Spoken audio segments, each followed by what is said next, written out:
Hello dears, welcome back. ഇന്ന് നമുക്ക് മിനിറ്റുകൾക്കുള്ളിൽ തയ്യാറാക്കിയെടുക്കാവുന്ന ഒരു അടിപൊളി ഇടിയിറച്ചി ഫ്രൈയുടെ റെസിപ്പി കാണാം. ബീഫ് ഇഷ്ടപ്പെടുന്ന എല്ലാവർക്കും ഈ ഇടിയിറച്ചി ഫ്രൈ ഒരുപാട് ഇഷ്ടപ്പെടും. അപ്പോൾ നമുക്ക് റെസിപ്പിയിലേക്ക് പോവാം.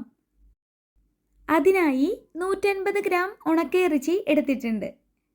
ഇനി ഇതിലേക്ക് ഇറച്ചി മൂടിക്കിടക്കാൻ ആവശ്യമായ അത്രയും നല്ല ചൂട് വെള്ളം ഒഴിച്ചു കൊടുക്കാം. ഇനി ഇത് ഒരു 3 മണിക്കൂർ സമയം ഒന്ന് കുതിരാൻ വെക്കണം. ഇപ്പോൾ ഒരു 3-4 മണിക്കൂർ കഴിഞ്ഞു. ഇനി ഇതിലുള്ള വെള്ളം നമുക്കൊന്ന് ഊറ്റിയെടുത്ത് കൊണ്ടുവരാം. ഇപ്പോൾ ഇത് കുറച്ചൊന്ന് സോഫ്റ്റ് ആയിട്ടുണ്ട്. ഇനി നമുക്കിതൊന്ന് ഇടിച്ചെടുക്കണം. ഇടികല്ലുണ്ടെങ്കിൽ അതിലിട്ട് ഓരോന്നും ഇടിച്ചെടുത്ത ശേഷം മിക്സി ജാറിലേക്ക് ഇട്ട് ഒന്ന് ക്രഷ് ചെയ്തെടുത്താൽ മതിയാവും. എൻ്റെ കയ്യിലിപ്പോൾ ഇടികല്ലില്ലാത്തത് കൊണ്ട് ഇതുപോലെ ചെറിയ പീസസ് ആയിട്ട് ഒന്ന് കട്ട് ചെയ്ത് മിക്സി ജാറിലേക്ക് ഇട്ട് കൊടുത്ത ശേഷം ഒന്ന് ക്രഷ് ചെയ്തെടുക്കുകയാണ് ചെയ്തത്. ഒരുപാട് അങ്ങ് പൊടിഞ്ഞു പോകരുത് കേട്ടോ. ഈ ഒരു പരുവത്തിൽ വേണം ക്രഷ് ചെയ്തെടുക്കാൻ. ഇനി ഇതുപോലെ തന്നെ ബാക്കിയുള്ളതെല്ലാം ഒന്ന് ചെയ്തെടുക്കാം. ഇപ്പോൾ എല്ലാവരും ചെയ്തെടുത്തിട്ടുണ്ട്. ഇനി നമുക്കിത് മാറ്റി വയ്ക്കാം. ഇനി നമുക്ക് ഇടിയിറച്ചി ഫ്രൈ ഉണ്ടാക്കാൻ ആവശ്യം വേണ്ട ബാക്കി ഇൻഗ്രീഡിയൻസ് എല്ലാം ഒന്ന് കാണാം.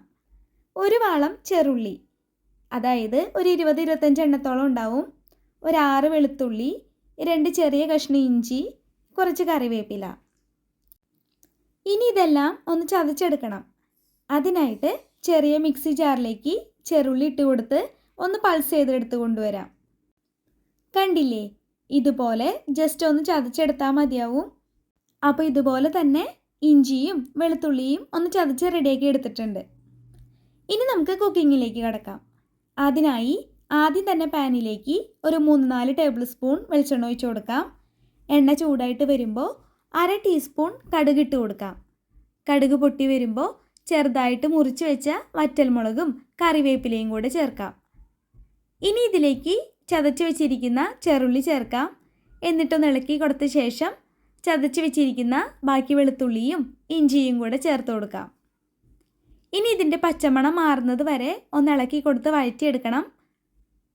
ഇപ്പോൾ ഉള്ളിയൊക്കെ നല്ലപോലെ ഒന്ന് വഴഞ്ഞു വന്നിട്ടുണ്ട്. ഇത്രയും മതി കേട്ടോ.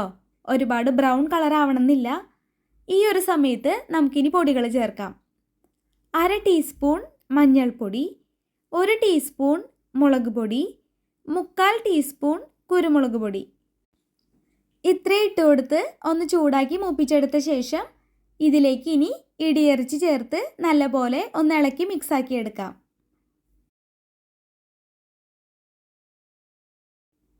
ഇനി തീ ഒരു ലോ ഫ്ലെയിമിൽ ഇട്ട ശേഷം കുറച്ച് സമയം ഒന്ന് ചൂടാക്കി വേവിച്ചെടുക്കണം. ഈ ഒരു സമയത്ത് 1/4 ടീസ്പൂൺ ഉപ്പ് കൂടെ ചേർക്കാം. ഉണക്കിയിറച്ചി ഓൾറെഡി ഉപ്പ് ചേർത്ത് ഉണക്കിയെടുത്തതായതുകൊണ്ട് ഉപ്പ് ചേർക്കുമ്പോൾ കൂടി പോവാതെ ശ്രദ്ധിച്ചോളൂ.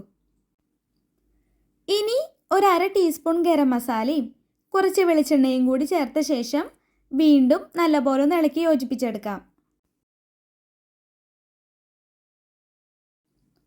ഇപ്പോൾ ഇത് കുറച്ച് ഡാർക്ക് കളറിൽ പാകമായി വന്നിട്ടുണ്ട്. ഇനി നമുക്ക് അവസാനമായിട്ട് ഒരു 1/4 ടീസ്പൂൺ പെരുംജീരകപ്പൊടി കൂടി ചേർത്ത് കൊടുക്കാം. ഈ സമയത്ത് തന്നെ നിങ്ങൾക്കിപ്പോൾ എരിവ് കൂടുതൽ വേണമെന്നുണ്ടെങ്കിൽ കുറച്ച് കുരുമുളക് പൊടി കൂടി ചേർത്ത് കൊടുക്കാവുന്നതാണ്. ഇനി നമുക്ക് ഫ്ലെയിം ഓഫ് ആക്കാം. വളരെ പെട്ടെന്ന് തന്നെ ഉണ്ടാക്കിയെടുക്കാവുന്ന ഇടിയിറച്ചി ഫ്രൈ ഇവിടെ റെഡി ആയിട്ടുണ്ട്. ഇനി നമുക്കിത് സെർവ് ചെയ്യാം. ചോറിൻ്റെ കൂടെ കഴിക്കാൻ അടിപൊളി ടേസ്റ്റാണ്. അപ്പോൾ ട്രൈ ചെയ്ത് നോക്കിയിട്ട് ഫീഡ്ബാക്ക് അറിയിക്കണേ. അപ്പോൾ റെസിപ്പി ഇഷ്ടപ്പെട്ടെങ്കിൽ മറക്കാതെ എൻ്റെ ചാനലൊന്ന് സബ്സ്ക്രൈബ് ചെയ്ത് സപ്പോർട്ട് കൂടി ചെയ്തേക്കണേ. അടുത്തൊരു റെസിപ്പി വീഡിയോയിൽ നമുക്ക് വീണ്ടും കാണാം. അതുവരേക്കും ബൈ ബൈ. Thank you.